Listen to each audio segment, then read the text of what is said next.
الحمد لله وسلام على عباده الذين اصطفى، وبعد.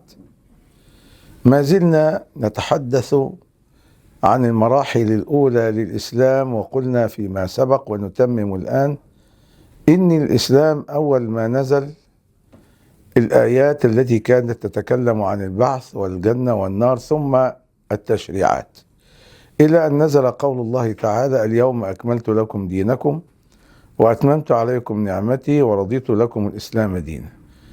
واحد من اليهود جه لسيدنا عمر وهو في فترة الخلافة، قال له: يا أمير المؤمنين، لقد نزلت في كتابكم آية لو نزلت علينا نحن معشر اليهود لجعلنا يوم نزولها عيدا.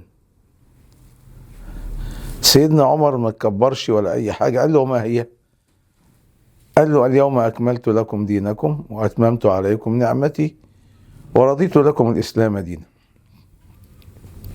قال: والله إني لا أعلم متى نزلت وفي أي مكان نزلت وفي أي يوم نزلت. إنها نزلت في حجة الوداع وفي يوم عرفة، وكان اليوم يوم جمعة، وهما لنا عيدان. يقصد يوم عرفة ويوم الجمعة. يعني بيقول احنا بالفعل نزلت في أيام عيد، فاحنا كده محتفلين بهذه الآية. وجه الاحتفال ايه؟ ان الدين قد كمل وقد تم بالوحي. في ناس بقى بياخدوا من الآية دي على انه خلاص لا يجوز اي انسان انه يتكلم في اي شيء في الدين ابدا، ولكن في علماء عقلاء بياخدوا من الآية دي معنى تاني، ان احنا ممكن الاصول تمت والدين كامل لكن الدين ده صالح لكل زمان ولكل مكان. ما دام صالح لكل زمان ولكل مكان، يبقى لازم الدين ده يكون متوافق مع حاجات الناس ومع ظروفهم، وخاصة ان مفيش نبي تاني هيجي ابدا، لان النبي صلى الله عليه وسلم قال: لا نبي بعدي. وبالتالي اي واحد يدعي النبوة يبقى كذاب. اي واحد يجي في اي وقت او في اي عصر يقول انا نبي او يقول انا المهدي المنتظر، يبقى هو كذاب. ليه؟ لان خلاص هذا الدين قد ختم. قال تعالى: ما كان محمد ابا احد من رجالكم ولكن رسول الله وخاتم النبيين. لكن طول ما احنا ماشيين كده بتصادفنا بعض الامور اللي بتحتم علينا نقف عندها شويه. يعني ايه؟ في جماعه ظهر جديد اسمها الاحمديه القديانيه، وليهم قنوات موجوده على التلفزيون، وبيقولوا ان احمد القدياني ده هو نبي الزمان.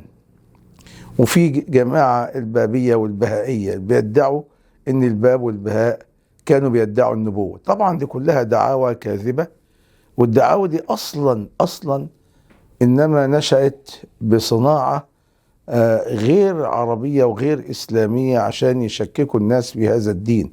لكن سبحان الله، الدين طالما انه محفوظ من عند الله في قول الله تعالى: إنا نحن نزلنا الذكر وإنا له لحافظون.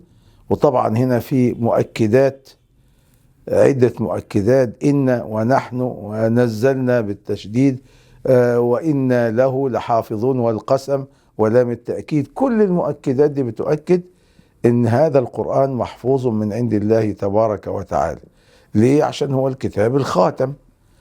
وبرضو السنة ربنا سخر لها العلماء اللي يحافظوا عليها واللي يبينوا الموضوع والضعيف والحسن والصحيح، وهكذا خدموا السنة. فربنا سخر للسنة رجال يحفظونها، وتعهد الله تبارك وتعالى بحفظ القرآن، وبالتالي الأصلين لهذا الدين محفوظين.